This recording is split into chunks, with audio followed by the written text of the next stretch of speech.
रविवार की सुनसान दोपहर नितिन अपने बेडरूम में आराम से लेटा हुआ था। पंखे की धीमी आवाज और बाहर गिरती बारिश की बूंदों के बीच वह अपने मोबाइल पर वीडियो देख रहा था।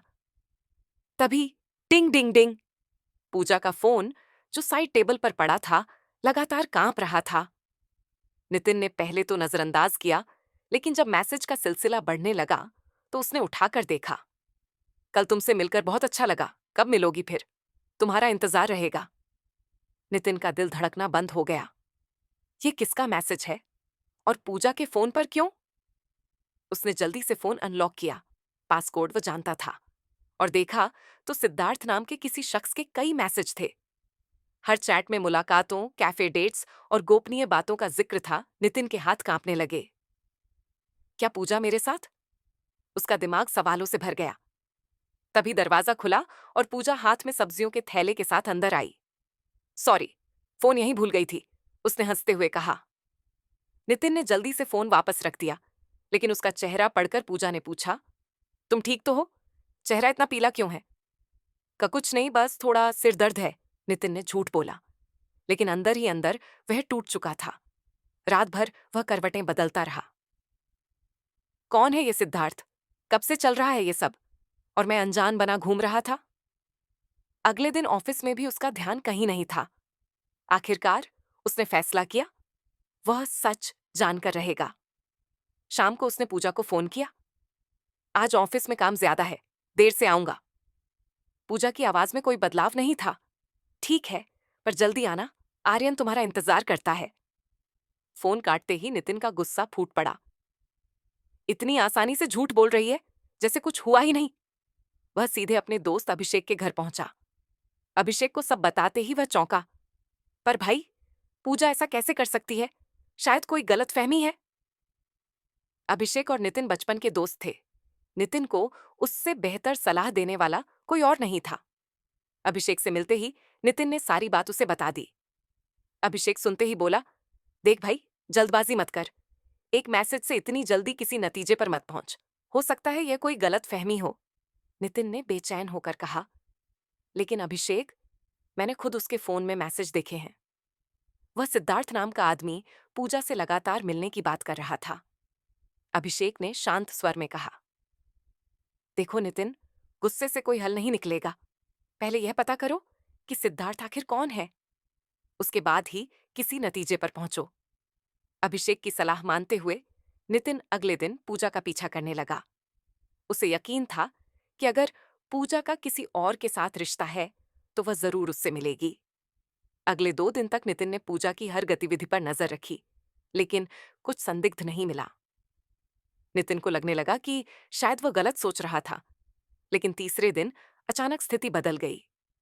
दोपहर के करीब पूजा घर से निकली और नितिन भी छुपते छुपाते उसका पीछा करने लगा। पूजा एक कॉफी शॉप में पहुंची। नितिन भी पीछा करते हुए वहां पहुंचा। उसने देखा कि एक आदमी पहले से ही टेबल पर बैठा था। पूजा उस व्यक्ति के पास गई और दोनों सहजता से बातें करने लगे। नितिन का दिल तेजी से धड़कने लगा। वह समझ चुका था कि यह वही सिद्धार्थ है। दोनों की दोस्ती साफ नजर आ रही थी, लेकिन अचानक पूजा रोने लगी। नितिन दूर से देख रहा था और उसका मन बेचैन हो रहा था। पूजा और सिद्धार्थ की बातें उसे सुनाई नहीं दे रही थी, लेकिन साफ था कि पूजा काफी परेशान थी। थोड़ी देर बाद पूजा वहां से चली गई और सिद्धार्थ भी उठकर चला गया। नितिन तुरंत घर पहुंचा और पूजा के लौटने का इंतजार करने लगा। जब पूजा घर आई तो उसने सामान्य व्यवहार किया। नितिन ने फैसला किया कि अब वह खुलकर सवाल पूछेगा। रात को डिनर के बाद नितिन ने कहा, पूजा, मुझे तुमसे एक जरूरी बात करनी है। पूजा ने चौंकते हुए पूछा, हाँ बोलो।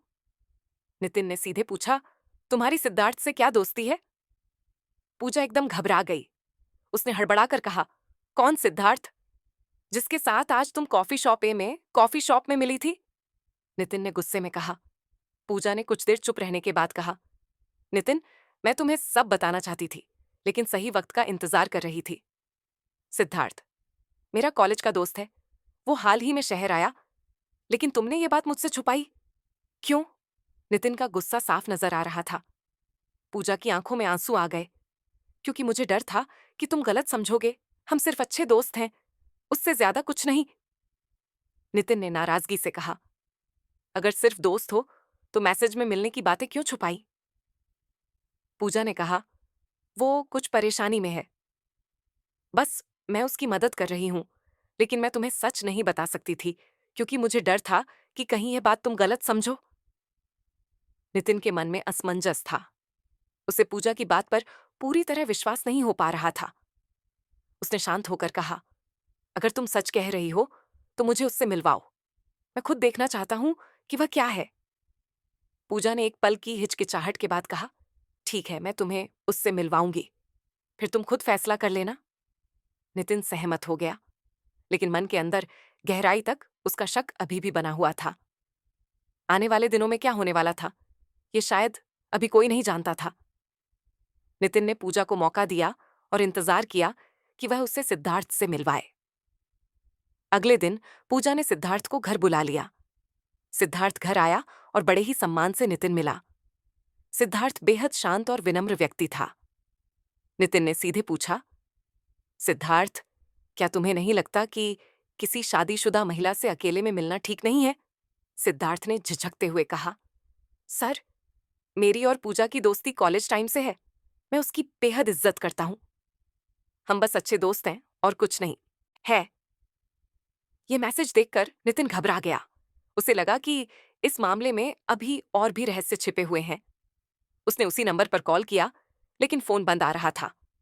अगले दिन ऑफिस से लौटते हुए उसे महसूस हुआ कि कोई उसका पीछा कर रहा है।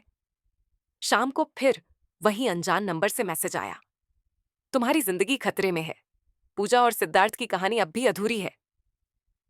नितिन का शक अब यकीन में बदलने लगा कि सिद्धार्थ की कहानी के पीछे बहुत बड़ा सच छिपा हुआ था, जिसे जानना अब बेहद जरूरी हो चुका था। उस अज्ञात मैसेज के बाद नितिन का मन पूरी तरह बेचैन था। उसे लग रहा था कि उसकी जिंदगी अचानक ही किसी भयानक चाल में उलझ गई है। उसने पूजा को उस मैसेज के बारे में कुछ नहीं बताया, परंतु मन ही सिद्धार्थ की सच्चाई जानने का फैसला कर लिया। अगले दिन नितिन सीधे सिद्धार्थ के ऑफिस पहुंच गया। रिसेप्शनिस्ट से पूछने पर पता चला कि सिद्धार्थ पिछले 3 महीनों से ऑफिस आया ही नहीं था। ये बात सुनते नितिन के मन में शक और गहरा हो गया। उसने सिद्धार्थ का पता लेकर उसके घर की ओर रुख किया। घर पर ताला लगा था। पड़ोसियों से पूछने पर पता चला कि सिद्धार्थ कई दिनों से घर पर नहीं आया। नितिन हैरान था। आखिर सिद्धार्थ कहाँ गायब हो गया था? उसी शाम घर लौटते समय नितिन की गाड़ी के सामने अचानक एक व्यक्ति आया। नितिन ने गाड़ी रोकी और बाहर निकला। व्यक्ति ने धीरे से कहा, मैं वही हूं जिसने तुम्हें मैसेज भेजे थे। मेरा नाम विक्रम है। मुझे सिद्धार्थ ने बर्बाद कर दिया था। नितिन चौंक कर पूछा, क्या मतलब? विक्रम ने गंभीरता से कहा, सिद्धार्थ एक प्रोफेशनल ठग है। वह भोली भाली लड़कियों को अपने जाल में फंसाकर ब्लैकमेल करता है। तुम्हारी पत्नी पूजा उसकी पहली शिकार नहीं है। नितिन का गला सूख गया। लेकिन पूजा तो कह रही है कि सिद्धार्थ उसका कॉलेज का दोस्त था। विक्रम ने कहा, हाँ, वह कॉलेज में भी ऐसा ही था। पूजा उसकी असलियत नहीं जानती। सिद्धार्थ ने पूजा को झूठ बोला है कि वह उसकी बेटी है। असलियत में वह बच्ची किसी और की है, जिसका इस्तेमाल सिद्धार्थ अपने प्लान में करता है। यह सुनते ही नितिन के पैरों तले जमीन खिसक गई। विक्रम ने आगे कहा, सिद्धार्थ पूजा से पैसे ऐंठने की कोशिश करेगा और जब उसका काम पूरा हो जाएगा वह किसी और शहर में गायब हो जाएगा। नितिन तुरंत घर पहुंचा और सारी बात पूजा को बताई। पूजा ये सब सुनकर घबरा गई। मुझे सच में विश्वास नहीं हो रहा है कि सिद्धार्थ ऐसा कर सकता है। अचानक पूजा के फोन पर सिद्धार्थ का मैसेज आया, अनन्या की तबीयत बहुत खराब है, जल्दी पैसे भेजो। नितिन ने समझ लिया कि विक्रम बिल्कुल सही कह रहा था। उसने तुरंत पुलिस में शिकायत दर्ज कराने का फैसला किया। पुलिस ने मामले की जांच शुरू की और जल्द ही सिद्धार्थ असलियत सामने आ गई। सिद्धार्थ कई मामलों में फरार अपराधी था। पुलिस ने पूजा की मदद से उसे पकड़ने के लिए एक योजना बनाई। पूजा ने सिद्धार्थ को पैसे देने के बहाने बुलाया। जैसे ही सिद्धार्थ पैसे लेने आया, पुलिस ने उसे हाथों पकड़ लिया।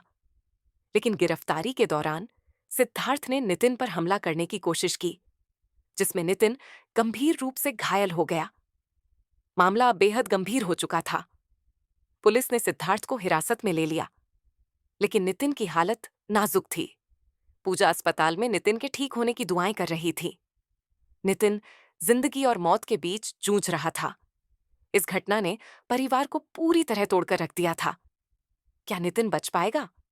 क्या सिद्धार्थ को उसकी असली सजा मिलेगी? अस्पताल में पूजा लगातार भगवान से नितिन की जिंदगी के लिए प्रार्थना कर रही थी। उसका मन अपराध बोध से भरा था। डॉक्टरों की टीम नितिन को बचाने की हर संभव कोशिश कर रही थी। आखिरकार कई घंटों के बाद डॉक्टरों ने बताया कि नितिन अब खतरे से बाहर है। ये सुनकर पूजा के आंसू नहीं रुके। उसे लगा जैसे उसकी सांसें फिर से चल पड़ी। कुछ दिनों बाद नितिन को अस्पताल से डिस्चार्ज कर दिया गया। पुलिस ने सिद्धार्थ पर लगे सभी आरोपों के साथ चार्जशीट दाखिल कर दी। कोर्ट में सुनवाई की तारीख तय हो गई। नितिन और पूजा ने मिलकर फैसला किया कि वे इस लड़ाई को अंत तक लड़ेंगे, ताकि फिर कोई और सिद्धार्थ की साजिश का शिकार ना बने। कोर्ट की कार्यवाही शुरू हुई। सिद्धार्थ बेहद आत्मविश्वास के साथ पेश हुआ। उसने कोर्ट में कहा, मुझ पर झूठे आरोप लगाए जा रहे हैं। यह सब एक गलतफहमी है। पूजा और मेरी दोस्ती को गलत रूप दिया जा रहा है। लेकिन पुलिस ने जो सबूत कोर्ट में पेश किए, उसने सिद्धार्थ की सारी सच्चाई उजागर कर दी। पुलिस ने बताया कि सिद्धार्थ एक पुराना अपराधी था, जिसने कई लोगों को इसी तरह ब्लैकमेल किया था। सिद्धार्थ का असली नाम राहुल वर्मा था और उसने अलग अलग शहरों में कई लड़कियों को अपना शिकार बनाया था। कोर्ट में विक्रम की गवाही ने केस को और मजबूत बना दिया। सुनवाई के दौरान सिद्धार्थ के चेहरे पर चिंता साफ दिखाई देने लगी। वह समझ चुका था कि अब उसके झूठ का पर्दा उठ चुका है। आखिरकार जज ने अपना फैसला सुनाते हुए सिद्धार्थ को दोषी पाया और उसे कड़ी सजा सुनाई गई। कोर्ट से बाहर निकलते वक्त सिद्धार्थ ने पूजा और नितिन की ओर देखते हुए पछतावे से कहा, मुझे माफ कर दो, मेरी वजह से तुम्हारी जिंदगी में इतना बड़ा तूफान आया। नितिन ने उसकी तरफ देखा और दृढ़ता से कहा, तुम्हारी वजह नहीं, बल्कि मेरी खुद की असुरक्षा और शक वजह से हमारी जिंदगी में तूफान आया था। तुम्हें सजा कानून देगा, लेकिन मैं भी अपने आप से एक सबक जरूर सीख चुका हूं। घर लौटकर नितिन ने पूजा से माफी मांगी और कहा, पूजा, मुझे तुम्हारे ऊपर शक नहीं करना चाहिए था। शायद यह सारी मुसीबत मेरी गलतफहमी से ही शुरू हुई थी। पूजा ने भी भावुक होकर कहा, नहीं नितिन, मुझे भी अपनी जिंदगी से जुड़े हर सच को तुम्हें पहले ही बता देना चाहिए था। दोनों ने एक दूसरे को गले लगा लिया। धीरे धीरे उनकी जिंदगी फिर से सामान्य होने लगी। उन्होंने फैसला किया कि अब वे कभी एक दूसरे से कोई बात नहीं छुपाएंगे। आर्यन के साथ उनका परिवार फिर से खुशहाल हो गया। कहानी के अंत में एक गहरी सीख निकलकर आई कि रिश्तों में शक और गलतफहमियां कितनी खतरनाक होती हैं। किसी भी परिस्थिति में एक दूसरे से खुलकर बात करना और भरोसा बनाए रखना जरूरी होता है। अगर यह कहानी आपको पसंद आई तो वीडियो को लाइक करें, कमेंट करके अपनी राय जरूर दें और ऐसी ही रोचक सच्ची क्राइम स्टोरीज देखने के लिए चैनल को अभी सब्सक्राइब करें। धन्यवाद।